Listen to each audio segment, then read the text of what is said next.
یاد رکھنا، اللہ کے کمال و فیاض کا سارا فیض ان دو لوگوں کو حاصل ہو کر ہی رہتا ہے۔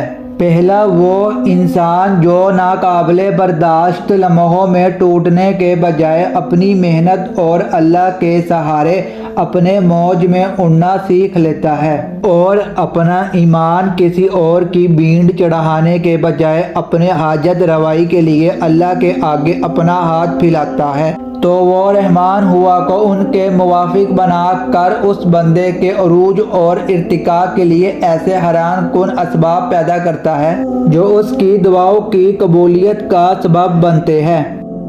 اللہ تمہیں قرآن میں خود اس کا اشارہ دے رہا ہے، اور یہ کہ انسان کو وہی ملتا ہے جس کی وہ کوشش کرتا ہے، اور اس کی محنت کا جائزہ لیا جائے گا، پھر اس کو پورا بدلہ دیا جائے گا۔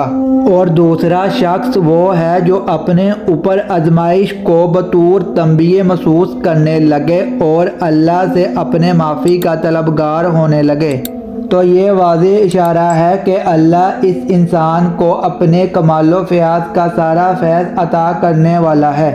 اللہ تمہیں خود قرآن پاک میں اس کا اشارہ دیتا ہے، جو لوگ توبہ کر کے نیک عمل اختیار کرتے ہیں وہ تو اللہ کی طرف پلٹ آتا ہے جیسا پلٹنے کا حق ہے۔ ایسے لوگوں کی برائی اللہ بلائی میں بدل دے گا، وہ بڑا غفور الرحیم ہے۔ جان رکھو تمہارا رب وہ ہے جو تمہارے شرمساری پر دامت رحمت اور انعامات بھر کر تمہارا منتظر رہتا ہے۔ ان قریب وہ اپنی رحمت کے دروازے کھول کر تم پر وہ انعامات کی بارش کرے گا کہ تمہارا دل خوش ہو جائے گا۔ اگر آپ چاہتے ہیں کہ آپ کو مفید اور سچی تعلیمات روزانہ ملے جس سے آپ کی آخرت بھی سنور جائے، تو ہمارے پیج کو لائک اور سبسکرائب لازم کریں۔ شکریہ۔